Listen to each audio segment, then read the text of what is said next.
वाई येथील दिशा अकॅडमी येथील विद्यार्थ्यांशी थेट संवाद साधला। अशा प्रकारे असे त्यांना त्यांची मागणी अशी असतात की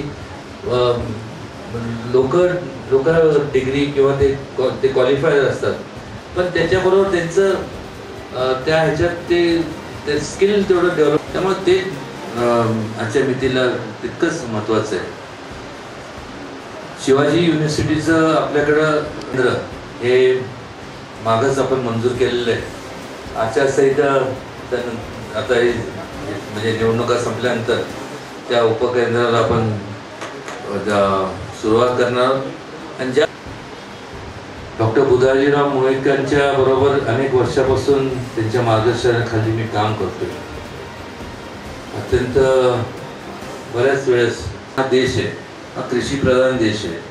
जास्त करून लोक हे शेती म्हणजे मुलं मुली हे शेतकरी वर्गातले आहेत, तर ॲग्रिकल्चर कॉलेज नाही तर ॲग्रिकल्चर युनिव्हर्सिटी आणण्याकरता आमचे प्रयत्न चालू आहेत। टी असेल, IIM सगळ्या गोष्टींचा म्हणजे मागच मी प्रपोजल दिले, तर त्यांचे बरेचसे नॉर्म्स असतात व त्यांच्या बजेटरी तरतूद त्यानुसार, तर आमचं पाईपलाईनमध्ये आपण आहोत, त्याचा पाठपुरावा आता चालू आहे।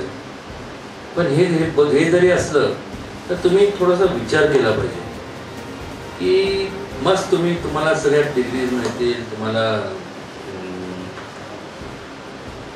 सगळे टॉप लेवल डिस्टिंक्शन किंवा आयडिया असते की आपण आपलं तरुण असू दे किंवा कोण जो कुठलाही म्हणजे जो क्षेत्रात काम करणार असू दे। आज काय भारताची पूर्वी अत्यंत हायटेक, त्यानंतर 3 डायमेन्शनल इफेक्ट म्हणजे फॅन्टॅस्टिक पाहायला मिळतात।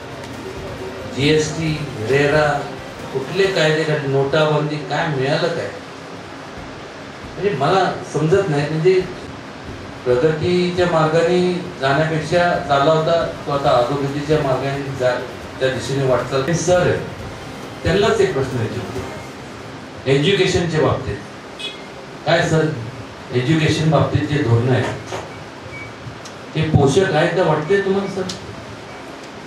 नाही, बिलकुल नाही।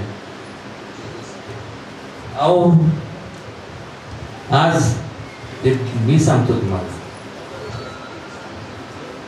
ह्यांची